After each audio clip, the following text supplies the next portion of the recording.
We had talked about adoption years before we had our biological children, and Brandon just wasn't sure about it. He didn't feel comfortable with it, so it was kind of something that we just didn't talk about again. One day I felt like it was so super strong. I came home and we sat on the couch and I said, hey babe, I think that there's something we need to talk about.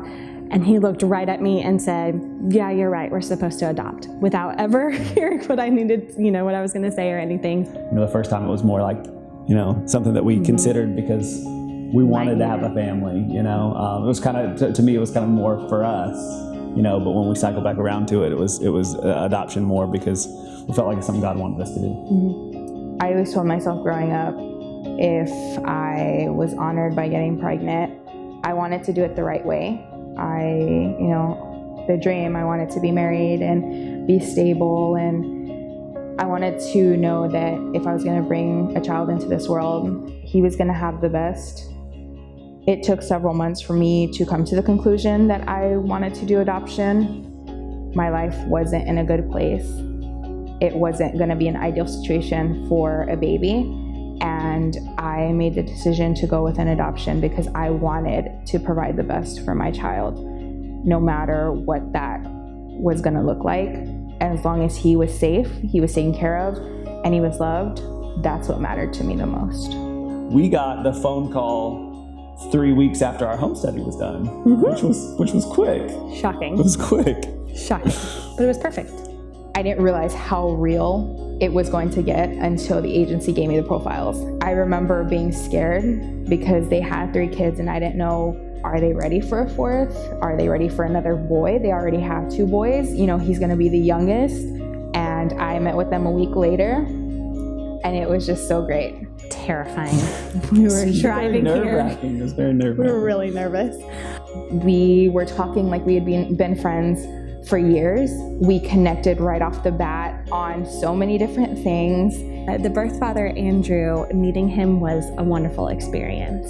The first thing that Jani had told us was that, Andrew was cautious and didn't want to meet us, that he was on board for everything, but that he was unsure about meeting us face to face. And then a week later, we got a call and he asked us to dinner. So we showed up and he was nervous. At first, he didn't have a lot, but my wife poked. Didn't just want him to get away with, not digging in a little bit. And so she asked some big questions to him and kind of turned it around and asked him to ask us some big questions. And he asked big questions. Yeah. I mean, he came out with, what is your parenting philosophy? How are you going to deal with discipline? And the hard questions. And at the end, he just said that he wanted his son to grow up in a house knowing that Jesus loved him well. And I love it. And I hope that he feels that same way too. One of the things we hadn't talked about was just how everything was going to be up in the air, and it was just, and so that was hard. We were on pins and needles. We didn't know what to do. Like we didn't know. Yeah, I mean, what do you do when your child is being born and you're not right there? Like it was a nervous time. Also, it ended up being incredible, like one of our favorite times. Definitely during the labor, that was long and hard, not knowing what was going on, but then he was there and we were welcomed in, and it was wonderful and beautiful. I didn't know how to feel. I mean, how do you feel when you meet someone who's supposed to come home with you, but they're still in their birth mama and birth daddy's arms? I mean, there's no way to describe that. But I think we went in cautiously, and we went in with the mindset that if this doesn't happen, that's okay. If all that this was for us to love on Jani and Andrew for that time, then that's what we were doing. So that's really what we kept saying was, if that's all we're doing, then we're gonna do it well, and that's fine. She was there with me all night. She stayed up with Rowan. She handed him over to me just when he needed to feed, and seeing them together has really been so great for me. We were able to talk all night when I wasn't sleeping, and just connecting on a level where we were able to mother Rowan at the same time. She wanted him to spend time with me and was really vocal about that. She would hand him off to me and I'd be like, hey, are you sure? You can keep, holding him. And she was like, no, I want him to be with you right now. I want him to be with you. And I felt like I got closure from that, because seeing her mother him while I was there in the same room, seeing him safe and loved and content was all I needed. And it was a magical experience. It was so great. I would not have changed it. So we just took turns that whole night and it was awesome. And I love that Rowan has that. I love that Rowan's first experience before coming home with us was us sharing mothering him. I thought that was the most beautiful and perfect transition for him. It's incredible.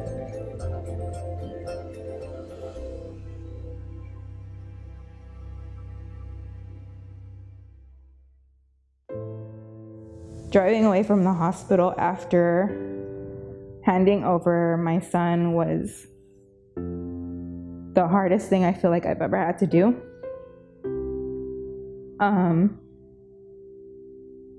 I knew that he was going to be safe. I knew that he was going to be loved. I saw how much they loved him. They loved him as much as I did. But when I got home, it was 3 days after we brought Rowan home, we got a phone call, and it was that Jani had changed her mind, and she was just she just wanted Rowan back. I was grieving the loss of my child, even though he was healthy and he was well and he was loved. He wasn't with me. And it was hard because we had gotten a few days past that, and we had gotten to where he was ours, and we loved on him, and our kids loved on him, and he was just a part of the family. The agency showed up at the house and they were counseling us on how best to respond to it. And while we were talking about that and mulling over what we were going to respond with, Ashton walked out of the house and came back in 30 minutes later and just said, never mind, that was Jani. And she said never mind, that she had kind of reconsidered, that some things that happened in her family that made her reconsider, and that she was positive that he was in the right place. The longest afternoon of our whole lives. It was a whirlwind.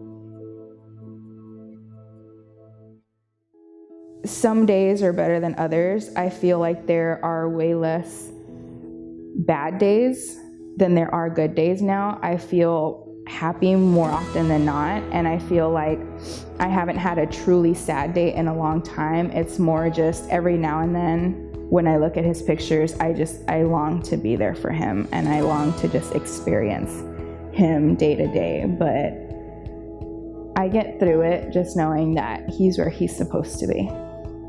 Rereading the letters and the updates, like, that really helps me.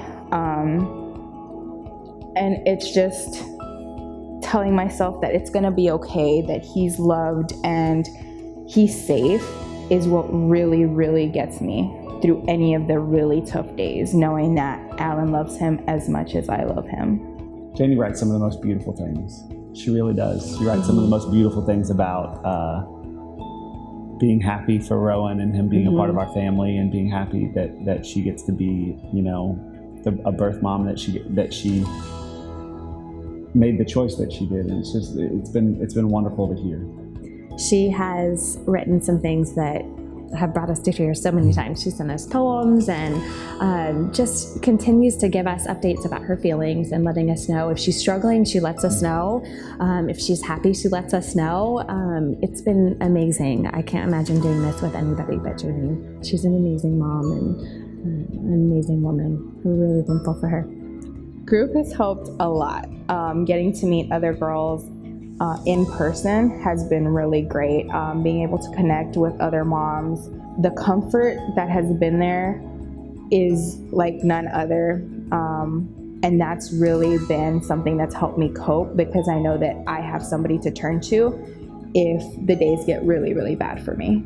So it's really saved me. And what she did was beautiful, and I'm so thankful. I mean, he's been with us for 3 months, but we were talking yesterday, we were like, how could it just be 3 months? I felt like he's been here always, I feel like he completes our family. I feel like she completes our family. Her and Andrew both. Like, I'm so thankful for the decision that they made, and I know it's a tough one, but what a beautiful one. An amazing gift they've given. I want to be able to do the best in life so that one day he can say, I'm proud of my birth mom. And that's who I'm trying to become every day. Somebody that my son is proud of. I'm almost finished school. I'm short one class and I will be done with that in December. I'm back at work. I'm starting to just find my routine again. I'm starting to find myself.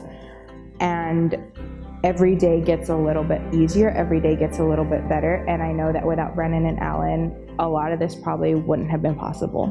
Hey, we have to stay in the, look at how gorgeous you look. Right here in the light. Oh my God, you look so beautiful. He's just a he's so big. He's the most and she gave you his stats, right? That he was like in the 10th percentile of height, but 90th percentile of weight. He was like the fourth. Okay. The picture she sent you the other day of his like. Yes. Did you die? He was such a grump. The one of you and him? Yes, where he is glaring. He has the most serious. I died. It was so Sometimes cute. he cuts his eyes like that. I'm glad he's proud. He is. He talks about him all the time. Like, he sees the pictures and he sees the videos. And, Is he good with the updates? He likes is. them? Yeah. Sometimes he's like, okay, I need a little bit of time, but Sure. he'll see me like watching them or looking at him, and he'll come and peek, and he'll just start bawling because he loves it. Like, he loves seeing him. He looks so much like both of you guys. We're so thankful for you, girl. I can't imagine what the past couple months have been like for you, but thank you so much. Thank you for being so unselfish.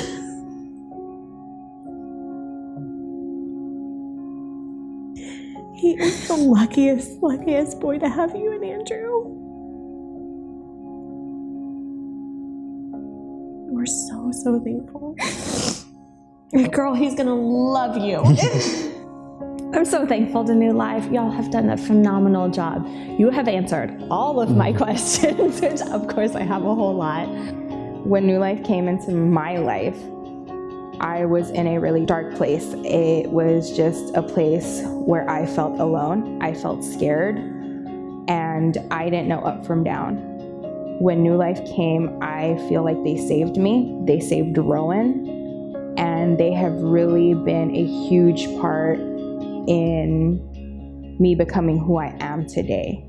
I could not have picked a better agency. This has just been God's plan from the beginning. As an agency, you've taken care of us, which is wonderful, but you have taken care of Jani and Andrew, and that's what we were really looking for. We really wanted to make sure that our adoption was an ethical one, and it was one that took care of a birth mother and birth father and didn't just thank them for their sacrifice and move on. And I'm so thankful, and I feel like that's something that New Life does really incredibly well. I think that's the biggest thing. That's one of the things that we so much liked about New Life is that they care about everyone involved. You know, they want everyone to feel loved and feel taken care of and have every opportunity they can. Ask New Life, they will give you the information, and I will promote you guys for the rest of my life because you saved my son and you saved me. So thank you for that.